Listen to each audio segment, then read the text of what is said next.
21 janvier 2021, le gouvernement annonce que l'homéopathie ne sera plus remboursée par la sécurité sociale. Et là, moins de 15% du chiffre d'affaires du groupe Boiron. Le groupe n'a pas le choix et doit se diversifier et cela passera forcément par une modernisation digitale. Je m'appelle Imad Belkissaïd, je suis architecte cloud et aujourd'hui on va voir comment le groupe Boiron a migré sur le cloud.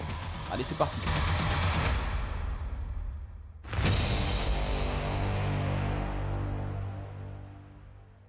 Suite à cette décision, le groupe Boiron a décidé de se diversifier à l'international, donc vendre ses produits à l'échelle internationale, puisque les ventes ont baissé en France. Mais pour atteindre cet objectif, il y avait plusieurs problèmes dans leur infrastructure. Le DSI de Boiron explique dans une conférence que l'IT était divisé en plusieurs branches, et chaque branche avait ses propres technologies qui étaient la plupart traditionnelles et même obsolètes, et qui ne répondaient pas aux nouveaux défis.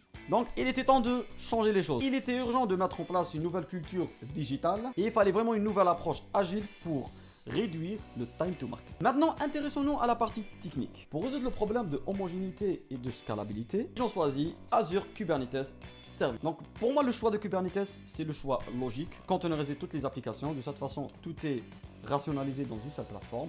On a le suivi, on a le monitoring. Avec les pipelines, on accélère le déploiement. C'est ce qui va réduire le time to market. Et ensuite, on peut gérer même la scalabilité par application ou par microservice. On peut même gérer la scalabilité et la haute disponibilité. Parce que comme vous le savez, sur Azure Kubernetes Service, vous pouvez déployer vos nœuds sur plusieurs data centers, ce qu'on appelle l'availability zone. Ce qui était intéressant, ils ont expliqué que le choix de Microsoft s'est porté tout simplement parce qu'ils avaient déjà travaillé avec eux, donc ils ont allé dans cette continuité. Donc c'est là où on voit que le choix de provider, des fois, il dépend juste du relationnel et pas de la techno elle-même. Une modernisation, ça prend du temps. Donc les architectes expliquent que ça a pris 2 ans. C'est normal parce qu'il fallait tester, il fallait crescendo, il fallait commencer par des petites applications moins complexes et ensuite monter en complexité petit à petit, apprendre à gérer la plateforme sur le cloud. Comme vous le savez, si vous suivez cette chaîne, on parle beaucoup de la sécurité du cloud natif, c'est des nouveaux paradigmes. Donc quand on a Kubernetes sur le cloud et Kubernetes on-prem, c'est pas la même chose en termes de sécurité. Je vous invite à voir les vidéos qu'on a postées sur ce sujet-là. Et au-delà de la technique, pour adopter la containerisation, il faut des process, il faut une nouvelle culture, et ça prend du temps aussi.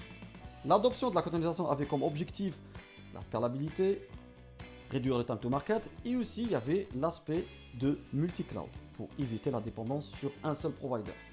Mais c'est là où ils se sont rendus compte qu'il y avait un piège. Quand on utilise Kubernetes sur le cloud, prenons l'exemple de AKS, si on a des applications qui sont liés à des services du provider, exemple Azure Key Vault, vous utilisez aussi les Azure Service Bus pour faire des queues, cela va créer une dépendance avec votre provider et la migration vers un autre cloud peut créer des problèmes. Et dans la conférence que j'ai vue, ils disent qu'ils vont résoudre ce problème pour pouvoir déployer leur application sur n'importe quel cloud. Pour adopter la containerisation, il n'y a pas que la technique. Certes, il faut monter en compétence en technique, il faut tester des choses, mais il y a aussi la partie process, équipe et mindset à adopter. J'espère que vous avez bien aimé cette vidéo. N'hésitez pas à liker et à partager. Je vous dis rendez-vous au prochain épisode. Allez, ciao!